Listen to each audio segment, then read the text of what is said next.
La indiferencia es el ciclón del demonio.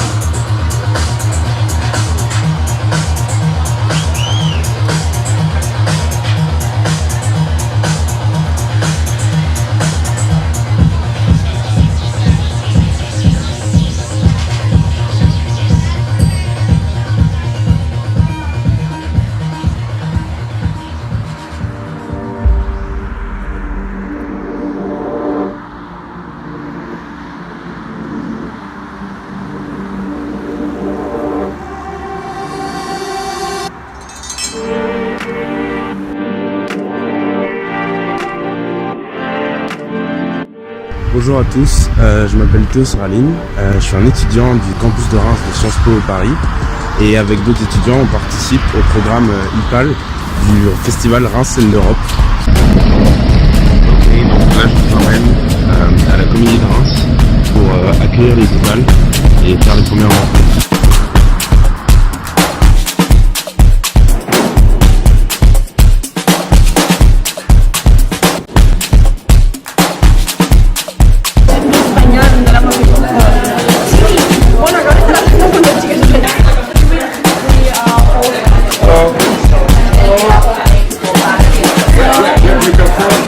Italy.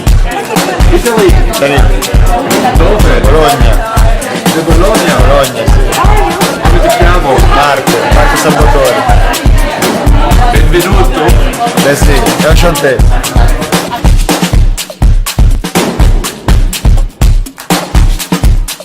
Donc, je m'appelle Soline Travers, je fais partie d'IPAL depuis 3 ans maintenant, c'est la 3e année. Et cette année, je suis enfin juste un membre. Parce qu'il faut expliquer que la première année, lorsque j'ai connu IPAL, j'étais en train d'écrire mon mémoire de Master 1. Je suis en Master de gestion de la culture en Europe. Donc j'avais choisi d'étudier le festival Reims Scène d'Europe et le réseau Young Performing Art Lovers qui est accueilli au sein du festival Reims Scène d'Europe. Donc la 2e année, j'ai été engagée en tant que stagiaire sur la communication et l'organisation des rencontres IPAL. Donc j'ai pu vraiment observer comment s'organisent toutes les rencontres IPAL sur 2 jours durant le festival. Donc l'an dernier, on a accueilli 80 personnes. Cette année, on est 50, ce qui est, à mon sens, un peu plus simple et mieux pour pouvoir rencontrer tout le monde. IPAL, donc c'est un réseau de jeunes spectateurs européens. En fait, c'est des personnes qui viennent d'un peu partout en Europe, Croatie, Belgique, Italie, Germanie. On a des Suédois cette année, pas mal d'Espagnols, des Italiens, qui se réunissent afin de voir des spectacles qui font partie de la programmation de Reims Scène d'Europe et qui viennent ensuite pour se rencontrer, pour discuter autour de spectacles, discuter d'envie autour de la question de l'Europe. Voilà, c'est une sorte de réseau de personnes amatrices de spectacles vivants en général et qui ont envie de discuter entre eux sur le temps d'une rencontre pendant le festival. Pour moi, c'est un grand projet européen qui réunit plein de pays d'Europe où on peut échanger sur la culture et sur les pièces de théâtre qu'on aime, avec des sujets qui sont abordés hyper vastes et sur la société. Et c'est quoi qui te plaît le plus finalement ici ? Là, j'ai beaucoup aimé le fait de voir la pièce et après on a pu en discuter et on a pu même rencontrer l'artiste, la comédienne qui a fait la pièce et du coup pouvoir échanger avec toutes les autres nationalités de ceux qui ont pensé de la pièce, qu'on peut en retenir, comment on peut l'appliquer sur nos vies, etc. J'ai trouvé ça très intéressant. Non, ils vont venir. Excuse-moi de te réveiller. Ça veut dire quoi IPAL pour toi ? C'est intense, du coup je dors. On voit ça. C'est plein de performances, des workshops pour les performances et rencontrer des gens. Ça a l'air super. Et dormir.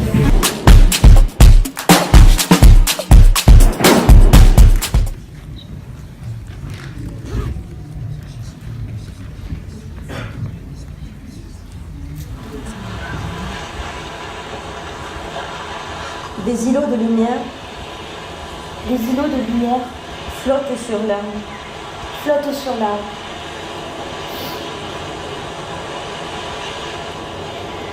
Et dans les tunnels du feuillage, les yeux des oiseaux brillent.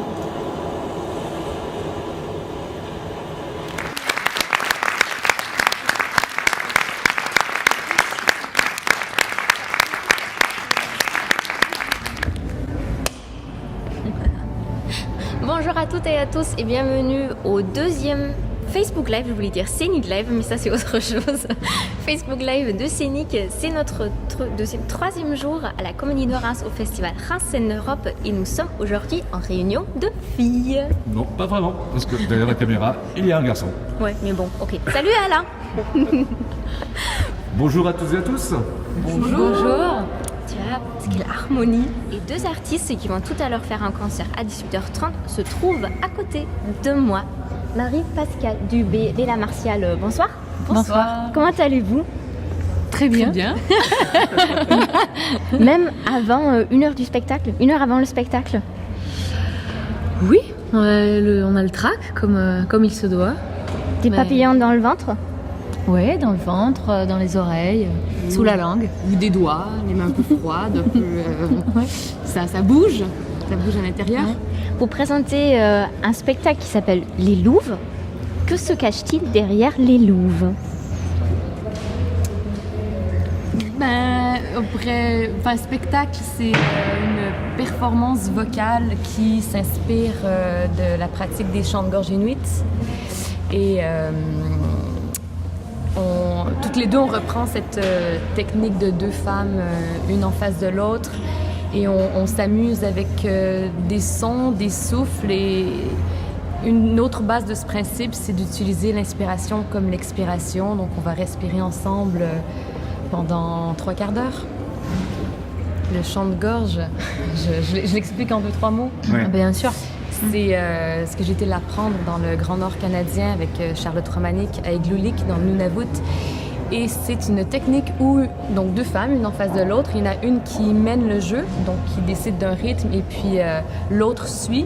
Et celle qui mène accélère, décélère, va plus fort, moins fort, rajoute des sons, mais dans tous les petits détails. Donc d'un coup, on inspire en sonorisant ou pas, et l'autre doit suivre, et celle qui perd le rythme perd le jeu. Et ça termine souvent par un fou rire.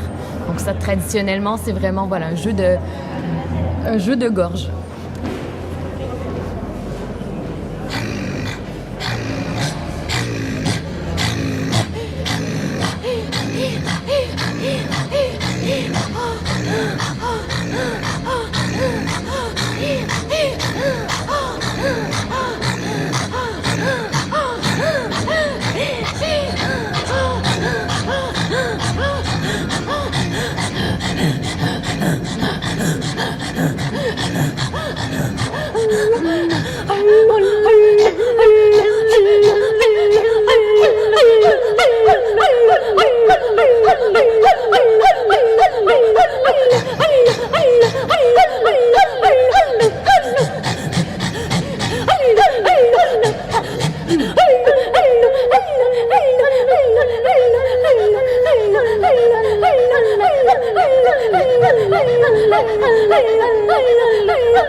Salut, c'est Chloé, moi je suis étudiante à Reims et nous sommes là dans le cadre du festival Reims Scène Europe. Nous vous amenons à visiter les coulisses du festival. Bonjour, je suis Damien, chargé de production à la Comédie de Reims. Suivez-moi, je vais vous faire un tour insolite du bâtiment.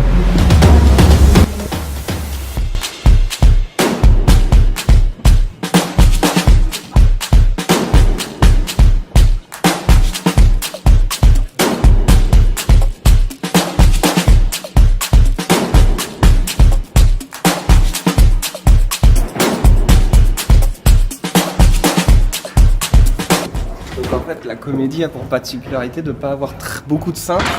Par contre, on a un double plateau. Anciennement, le décor pouvait pivoter de jardin à cour. Donc du plateau qui n'est pas à vue au plateau qui est à vue. C'est un système qu'on n'utilise plus du tout parce que ça veut dire qu'il faut dégager les rails à l'intérieur ici. Mais on a encore tout le système nécessaire pour le faire. Voilà.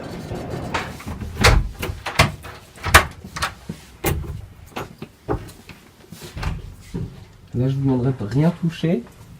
Ils ont tous été lavés.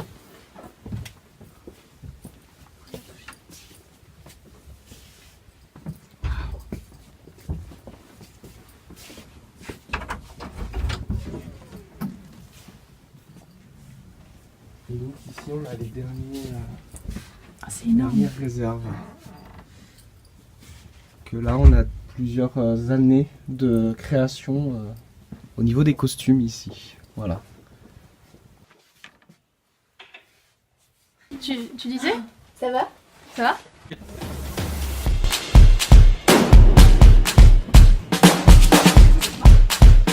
Là pareil ça monte, ça va tourner beaucoup parce que c'est du colimaçon.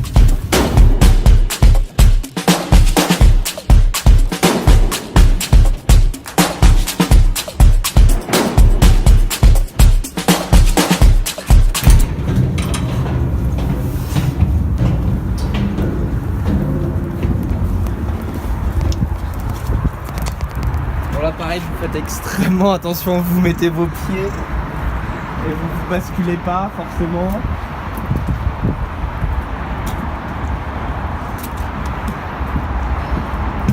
L'été c'est le meilleur endroit.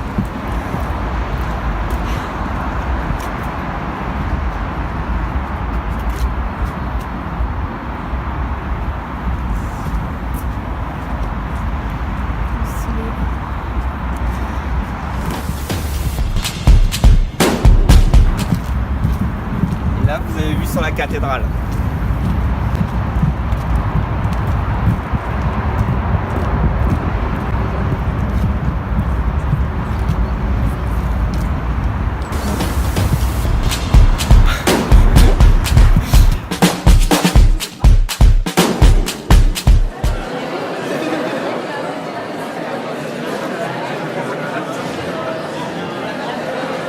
Ich bin die Kirsten Neubart. Ich wohne in der Nähe von Épernay in Champignon und bin schon lange in Frankreich und hier in Reims auch schon eine ganze Weile.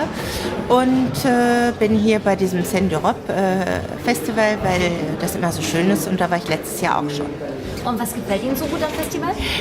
Ich finde, es ist ein sehr großes Angebot mit sehr unterschiedlicher Programmation und dadurch, dass ja auch die verschiedenen Bühnen und Szenen und Oper und so weiter involviert sind, hat man da wirklich ein sehr großes Angebot. Es gibt ja zum Teil sehr moderne Stücke, die einem dann vielleicht nicht unbedingt immer gefallen oder man versteht sie auch nicht immer. Ja? Aber zum Beispiel zur Beggars Opera, wo ich letzte Woche am Sonntag da in der Oper war, da gab es vorher eine Konferenz von Francis Albou, daran hatte ich teilgenommen und er hat uns sehr gut darauf vorbereitet. Ja? Und das hat mir sehr, sehr gut gefallen. Und wie stellen Sie Ihr Programm zusammen? Suchen Sie sich mal ein Unbekanntes aus? Oder? So eine Mischung, eine bunte Mischung mit bekannteren Sachen, unbekannteren Sachen. Ich war zum Beispiel am Donnerstag mit einer schwedischen Freundin hier, um dieses schwedische Stück zu sehen. Und das war ja auch sehr interessant. Und ich versuche immer, dass es alles so zusammenpasst. Ja? Ich habe auch schon letztes Jahr mit einer deutschen Freundin ein deutsches Stück besucht und so insgesamt haben wir immer 3-4 Stücke. Okay. Und was gefällt Ihnen dieses Jahr so besonders? Haben Sie schon einen Favoriten? Ja, ich habe Beggars Opera eindeutig. Ja, das hat mir sehr, sehr gut gefallen. Das würde ich auch glatt nochmal hören wollen, ja, weil man da bestimmt auch beim zweiten Mal sehr viel noch entdecken würde.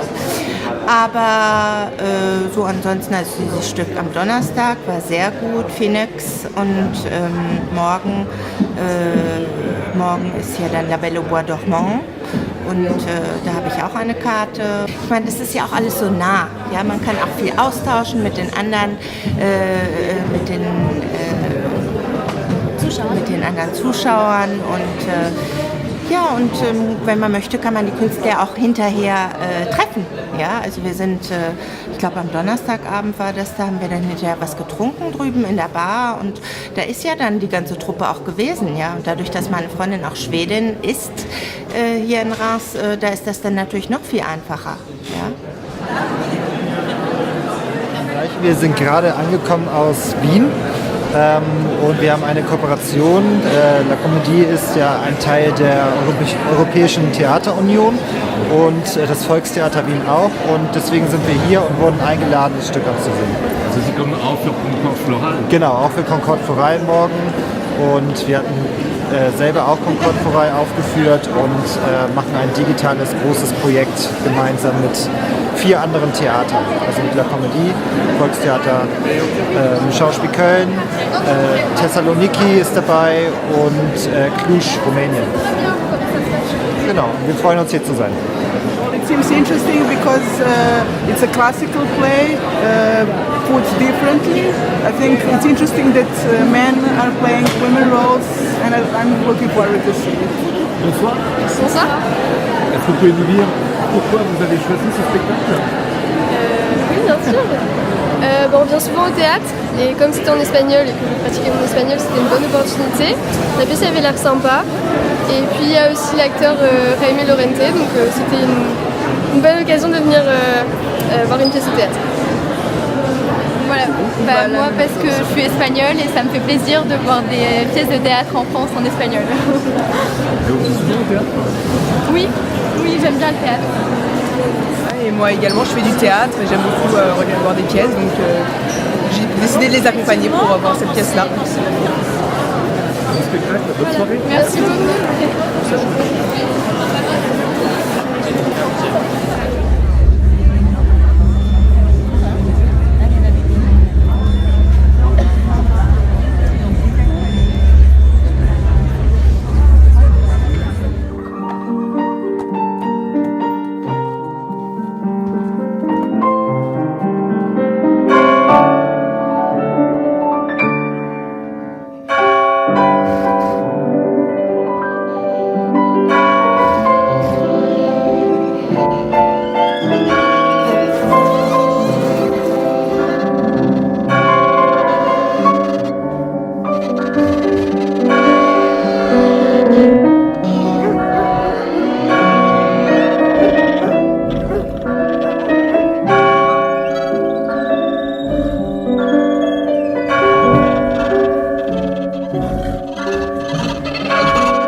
Moi j'ai vraiment trouvé ça super agréable à voir et super intéressant. Je trouve que ça partageait un message vraiment fort et le fait que ça mêle pas seulement du théâtre mais aussi de la danse, de la musique, j'ai trouvé que ça donnait vraiment un contenu super agréable. Moi aussi, on est venu voir l'œuvre parce que nous on est d'origine espagnole, on connaît bien Lorca et l'interprétation j'ai adoré, ça a été bien et moi j'avais lu l'œuvre depuis longtemps mais c'est vrai que la synthèse qu'ils ont fait pour les passer à les jours de maintenant et c'est bien fait. Si on pense à l'année 1936, à des choses qui passaient les filles avec les couchage dur dans la famille et c'est bien transmis Qu'est-ce que tu penses? C'est bien transmis ça a été très bien réalisé et je suis très contente d'être venue voir ça. Bonsoir. Bonsoir. J'ai comme l'impression que vous attendez quelqu'un. Ah ben un petit peu oui quand même. Un petit peu. Écoutez, dites-nous qui vous attendez, pourquoi vous attendez. Alors son nom c'est Jaime. Non, la plupart des gens le connaissent plus sous le nom de Denver. La Casa de Papel. Donc Non, nous on est de Charleville-Mézières, donc on était très surpris de voir qu'il passait à Reims. Et voilà, du coup on a décidé de venir voir un peu ce que ça, le spectacle, qu'est-ce que c'était.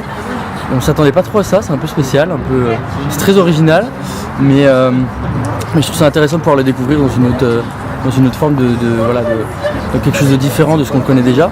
Donc non, c'était fort intéressant, c'était pas mal. Voilà.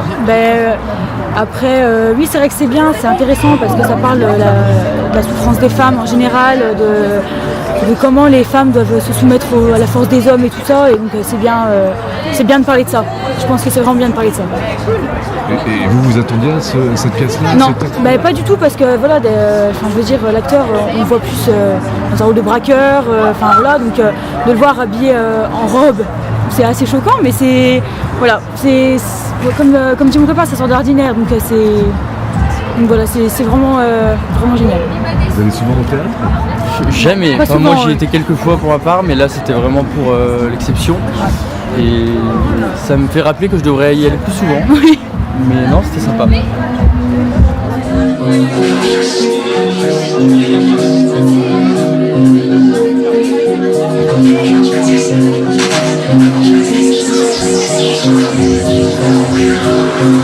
There was no sky and there were no clouds.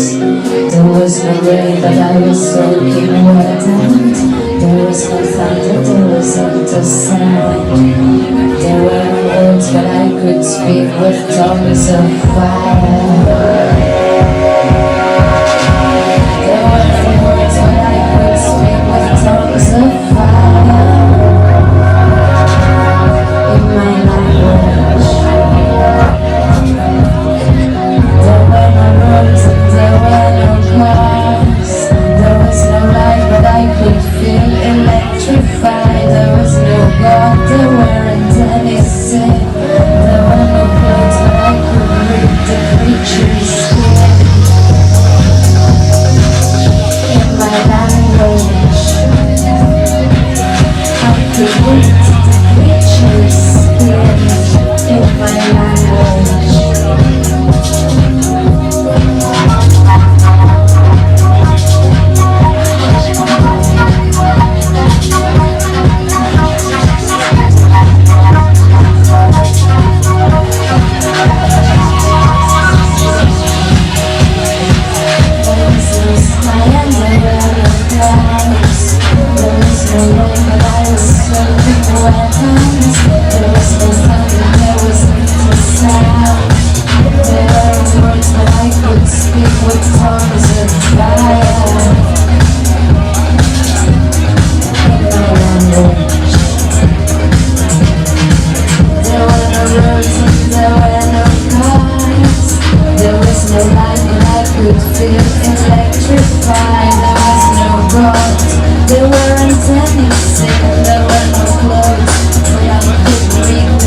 In my language.